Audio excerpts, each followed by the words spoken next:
Hello world, hello Australia, it's Jamie here, the Crypto Koala. Now today guys, got Didier Collin. He is the CEO and founder of PikcioChain. Now PikcioChain is going to be a decentralized application. It's going to be on the Neo platform, guys. So mate, it's good for you to be here today. So mate, tell us a bit about yourself. Hi, yes, thank you, Jamie. So as you said, I'm Didier Collin. I found the Pikcio, who's the publisher of the developer and publisher of the PikcioChain. And this is a special platform for managing personal data or for business customer data.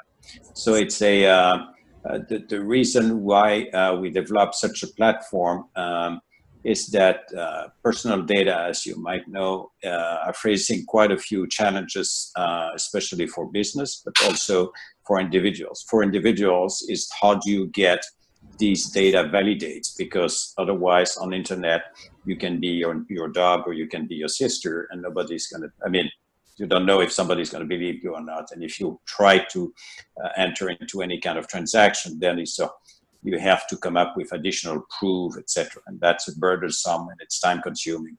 And for business, on the other hand, it's exactly the same thing. I mean, when they engage digitally, they don't know who is on the other line, on the other side of the line. And also they have to comply to a lot of hefty regulations about privacy, etc., which is good because we have to protect ourselves. But it's extremely complex for companies to solve that issue. So we create that platform where both sides can gather data, collect it safely and securely, also in compliance, because then you can decide what data you're ready to share, how, etc. You can do it in a very, very efficient way. And also, you will be able to collect certificate about these data when they've been certified, either by people you trust, or and then the network will decide if they're trustable or not, or by official credential provider like banks, etc. So you're a platform that houses information so it can be compliant with the outside world, so it can be compliant with regulations. You're able to withhold that information for the different companies out there. Yes. So it's a pure distributed platform. So the data are either anywhere they're produced. So it can be you that's entered data about yourself, etc., or data about yourself from different sources, and I'll come back on that. Or when it's company, it's remain on the server. So there's no central server where you would, like if Pikcio was saying, oh, give us your data and we'll take care of it. No, we're not doing that. Your data are on your device, and then we have the the platform which acts as a backbone, where it's most of the time just a certificate about the data that will be circulating and then is in the ledger, because you don't want to have the data becoming public on the chain. So that's the way it works. So just get this right. It's a back-end operating system that's a decentralized blockchain. Right. Absolutely. Yep. And on that backbone, we have the equivalent of smart contracts that you can run, and these are mainly for companies to run the specific application on these data. It can be to control. I mean, you do as well as an individual. That's where you control everything. But for companies, they can also do additional things on the data if they want to. It's very interesting, because what caught my eye is that I recently heard that you moved over from Ethereum to Neo, and you mentioned about smart contracts there. So just tell us the reason why you moved over to the Neo platform, and just with the smart contracts, how does that work? Do you still have Ethereum contracts and Neo contracts, or? For the ICO, we indeed decide to not to run the token issuing smart contract on Ethereum, but instead of on Neo. There are several reasons for that. One is, first of all, we think it's a more secure platform than Ethereum in general. The second one is that the Neo community is actually people that we want to talk with instead of, not instead, but as opposed to a very large Ethereum, but a little bit more sleepy, I would say, community. The Neo community is quite amazing and it's quite open to a lot of new adventure. The third reason is that before even starting the ICO, we discussed a partnership with Neo, where we could both help each other to or natural territory. So we have a subsidiary that we're creating in China, and they're trying to get into the European market. So we will bridge our platform, and we will also write some of our smart contracts into their platform. Now, it's our platform itself. It's a proprietary platform, so it's not based on Ethereum. We have developed our own chain as well, as they did. That's pretty incredible. You're going in partnership with Neo to help them, to help each other out, to go in and tap into Europe. So that's the beauty of Neo. And I found this with other ICOs. It's more than Ethereum. Like Ethereum is good in its own right, but with Neo, you're part of an ecosystem. So you're helping each other out. And also what I get from other ICOs, and then if you get this as well, Didier, is that you get a lot more support. There's a lot more, you get a whole team that helps you out with your project. So yes, really, exactly. really good news. And there's also other benefits as well currently with the speed and the scalability. Also these things over time, with the Trinity network, Trinity protocol, also with Ethereum's Raiden, they're going to get faster. They're both getting faster. So it's sort of like an arms race at the moment. So that's really good, mate. So tell us about the long-term goal of Pikcio. Right. So so we have several challenges. One is that personal data are spread all over, of course, the world. Not just that, but also are used and consumed, or I don't know how to say it, but definitely used by different industries. You have, of course, the banking industry. You have the insurance. You have the healthcare industry, that they all have very sensitive data about yourself. And then you move to HR. You move to retail, of course, and you realize, my God, my data are all over the place. So because we're setting up a platform where both sides, and actually it's B2B to C, so it's a triptych there, have to be set up in a fair platform. So they have to play a fair game, and you need to engage all the three, otherwise it will never work, right? You're always going to feel kind of that people are stealing your data. So you need to be part of it. Business needs to be there because they have to find a way. So that's a major challenge in terms of the different industries that we have to address. We start with banking and insurance, and we're doing pretty well there. And we want to expand in other industries. Now, we also want to do that in different countries because everybody is sensitive to its own data, and for many different reasons sometimes. But at the end of the day, we all want, as individuals, have some kind of control of what's going on here. And so we have a sort of vertical expansion and a horizontal expansion in terms of geography. That's a lot of work in front of us.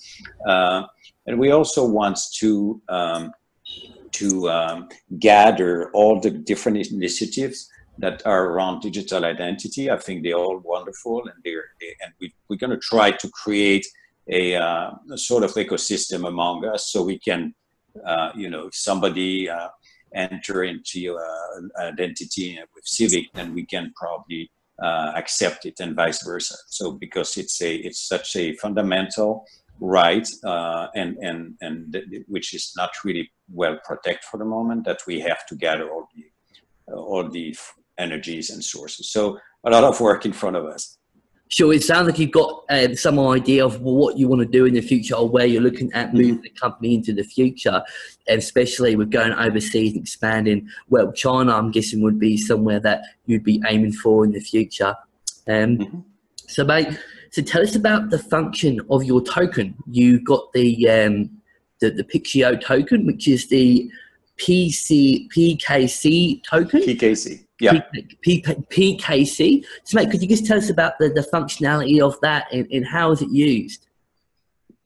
So the PKC token will be at one point exchangeable against the Pikcio coin. So that's one thing in the future. But in the meantime, it can be used by individuals to purchase some certificate about their data. So we provide, and we will keep expanding that, sources of credentials where they can collect a certificate about it. As I said, it's important to get your data certified, and it's not just your neighbor's going to say yes, Jamie is bound or whatever. It's just you're going to have something valid. And for some providers will ask to have a compensation for that, and you can pay with tokens. So that's the reason why you can, as an individual, you should start to buy PKCs. On the other hand, you will also have institutions or banks, etc., that are in need of these credentials, but they also in need of these data. So you will have a flow of certificate going each way, both from the business side and the consumer side, and this is going to be based on the token. Then we'll add more features on this token, but that's the first one. So that institutions, banks can use this token, and plus individuals can use this token to get involved and to get it to use the platform as such. Correct. Yep. Okay then, mate. So with blockchain, and moving on to blockchain now, what gives you guys the edge? How come you used blockchain instead of going down a traditional methods with your company? How come what's gave you the idea of actually using blockchain? So with the Pikcio. Yeah, that's it. That's a very good question, because that's a project I started a long time ago where nobody was interested in personal data or even knowing blockchain. So the very first layer we developed along, as I said, quite a few, almost 8 years ago, is a pure peer-to-peer system. So we rebuilt a peer-to-peer platform because we want to have, as I say, we want to have that as a transactional platform. So we needed to have a lot more communication resource that the blockchain actually doesn't provide. So we did develop that. Then we add quite a few layers of encryption and obfuscation, etc., to protect the source of data, to protect the data themselves and the communication. Then at the end, what we add is, that came because I looked at that time at the Bitcoin platform, and I said, well, that's hugely interesting, but it's an open platform, and because it's an open platform, it's not going to fit with the privacy regulation. So because then that means all the data would be in the center, etc., and visible, and that's what you're trying to avoid. So here what we did is one of the founder of Pikcio came and said, why don't we do a permission-based platform, like a private blockchain? And that's how we developed PikcioChain, because there was no private platform at that time. And we still consider that we're probably the only one here, because even Ethereum or even Hyperledger are pretending now that they're having this sort of fork, etc.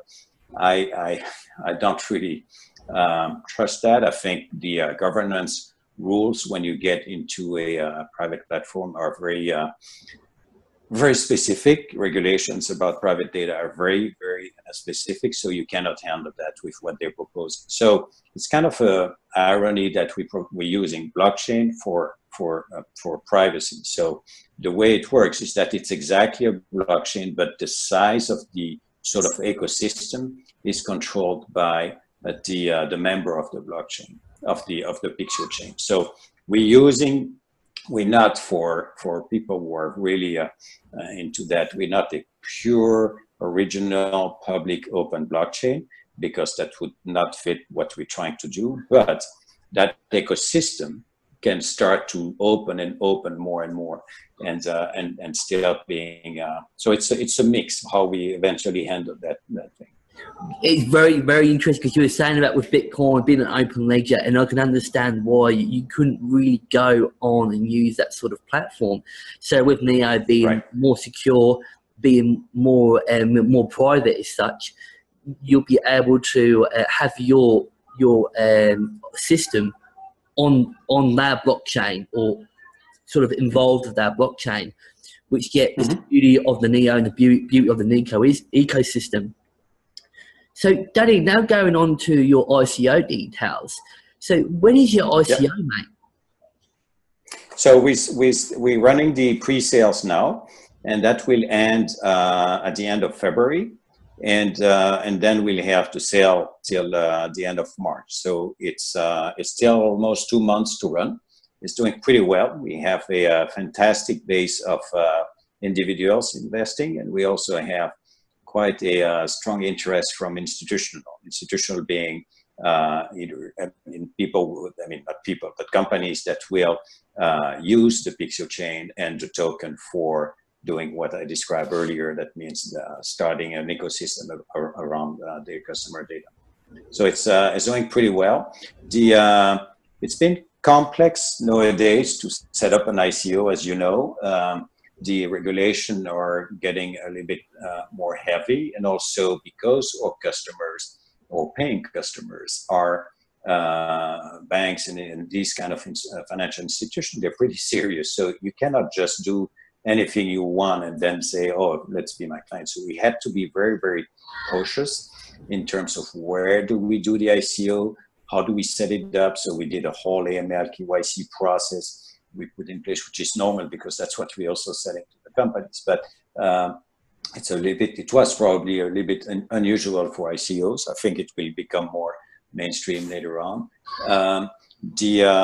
We also started to peg the PKC early on with the Bitcoin, and the Bitcoin went out of the roof. So we had some issues of pricing. Then we pegged it with Ethereum, same thing.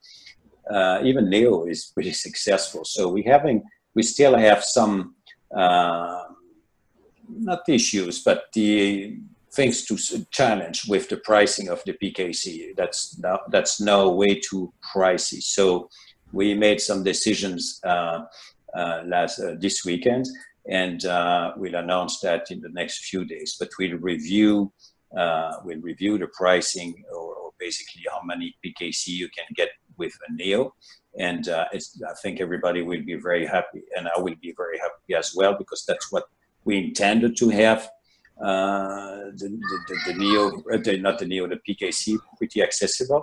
And because the volatility of the market, it's very complex to keep it that way. So we make some decision that hopefully all the investor, either the ones who already invest or the future ones, will be very happy. Well, I assume because you've got a KYC and you've gone through the whitelist process, that you'll be able to, you'll be able to get investors from the US and worldwide, or are you still quite limited to who can be involved in the ICO? Well, for the US, it's a very particular, how would you say, challenge.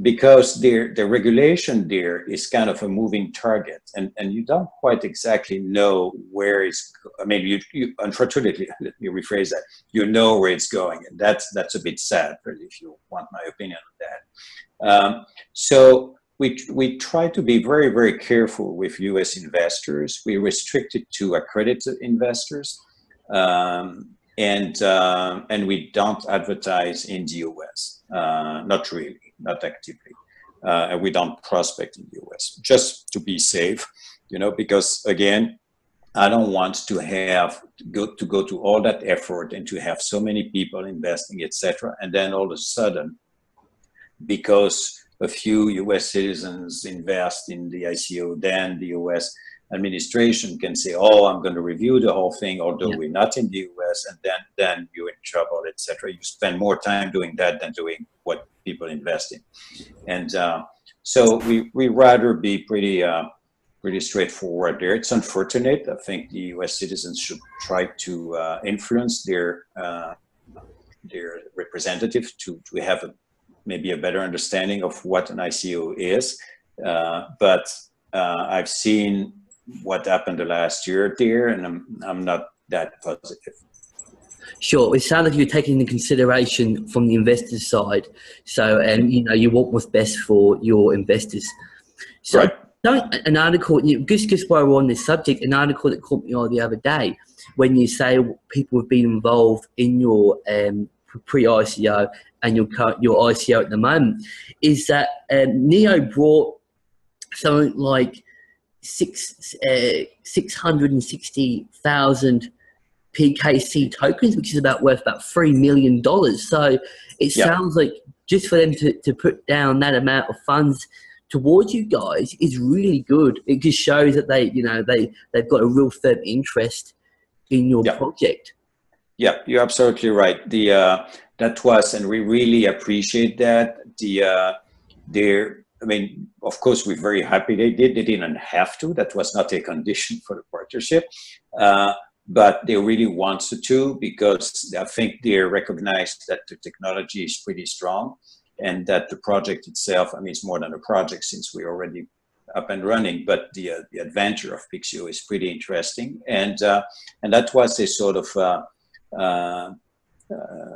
showing that through their investment, and we really appreciate that. It's significant, and it's coming from, you know, not somebody speculating about things, which is fine as well, but this is a real industrial partner, so we're very happy with that. We're trying to have a few more partnerships like that, not of course on technology part, but on other part with strong investor. That goes really with the spirit of what we're trying to set. Oh, for sure. Just with people being able to invest, so you're accepting ERC20 tokens and any NEP5 Neo tokens, is that correct? Yes. So in terms of purchase, you can bring Ether, or you can bring Neo, of course, or you can even bring fiat. I mean, only we accept, if it's wire transfer, we accept euros and US dollars.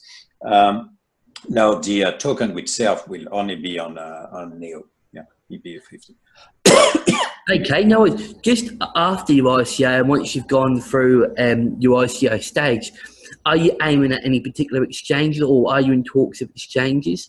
Because say, for example, with Neo, with the Neon X, is that something that you would like to maybe go on to? Yes, there's we're of course talking with all the exchange platforms that are currently exchanging Neo and listing Neo, and we cannot officially disclose the listing right now, but yes, we definitely intend to be on at least the 3 top, if not more. Oh, okay. That should be done. Yeah, that should be done very quickly after the end of the ICO. Okay, look, rightio. Just also now, have you got any upcoming conferences, or are you looking at going to maybe possibly Australia, or is there anywhere you're looking? Because I know you're on the road now. You're currently in France. So I know you just come from Abu Dhabi, and so you're on the move. Have you got any upcoming conferences, just where people can maybe go and see you face to face and come and say hello? Yeah, so that's very kind. We're having one in Zurich, and Zug, and Geneva.